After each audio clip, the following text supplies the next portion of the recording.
Kenapa kata Pak Jokowi 2023 tuh bakal jadi tahun yang suram banget? Beliau bilang ada 20.000 orang setiap harinya yang meninggal gara-gara kelaparan. Udah ngobrol sama Zelensky sama Putin, Rusia, Ukraine kayaknya perangnya bakal jauh lebih lama. Semua harga naik, inflasi, resesi nggak tahu selesai kapan, suku bunga juga bakal naik terus. Dan puncaknya nanti kalau housing bubble udah pop di Amerika. Kenapa housing itu paling penting? Soalnya kalian bayangin ya, cicilan terbesar di dalam hidup kalian adalah rumah. Kalau misalnya semuanya tiba-tiba sampai nggak bisa bayar cicilan, kena kolateral, life saving, makanya orang bilang housing crisis itu kayak puncak dari segala resesi. Intinya kalian sekarang jangan jadi orang yang kayak tutup sebelah mata. 2023 menurut gue is gonna be a really dark year.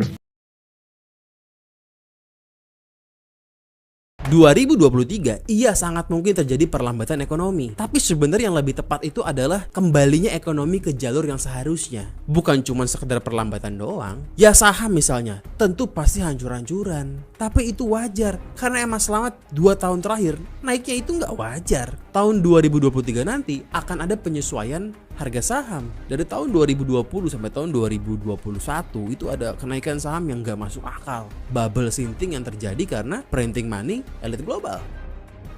Contoh saham Tesla. Tesla itu udah dinilai ratusan kali lipat daripada nilai wajarnya. Tentu kalau sekarang misalnya keadaan memaksa dia untuk turun, mendekati harga wajarnya, itu bukan hal yang aneh. Itu merupakan sesuatu yang seharusnya memang terjadi. Supaya sehat, karena itu semua bubble. Betul, harga barang akan naik tahun depan. Tapi kemarin BBM naik, kita juga masih pada ngantri.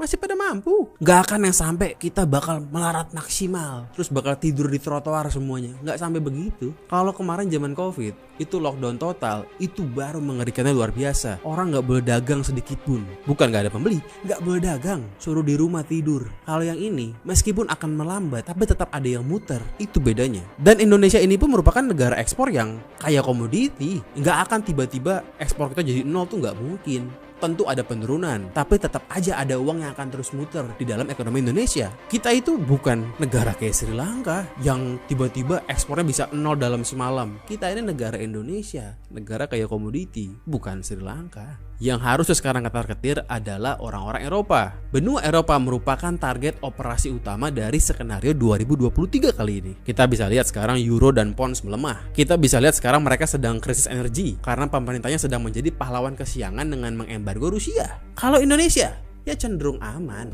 Kita itu cenderung aman dibandingkan negara kayak Argentina, Turki, Eropa, bahkan sampai Cina sekalipun. Indonesia ini tergolong cenderung aman. Kecuali lu main saham ya itu beda cerita. Tapi ini kita ngomongin orang-orang pada umumnya seperti si Anto, si Budi, si Heri yang kondisinya akan baik-baik saja. Gua nggak bilang bahwa si Budi, Anto, Heri ini nggak akan terdampak. Mungkin akan terdampak, tapi dampaknya tidak akan mungkin semengerikan apa yang media katakan. Media itu mengatakan hal yang berlebihan, itu jelas. Sama kayak Covid dulu. Covid dulu dibilang ada tiba-tiba orang ngegeleper mati di jalan, bebusah mulutnya. Apakah ada? Apakah Anda pernah melihat hal seperti itu? Dan emang media itu tiap tahun selalu bilang bahwa tahun depan bakal resesi. Di tahun 2021 itu semua orang pada bilang tahun depan bakal resesi. Tahu-taunya kripto all time high. Kalau setiap tahun lu prediksi bakal ada resesi ekonomi, tentu one day lu akan bener juga. Gue juga bisa prediksi tiap tahun bakal ada resesi ekonomi. One day pasti bener. Waspada tentu harus. Tapi kalau sampai stres kayak orang gila, ngapain amat?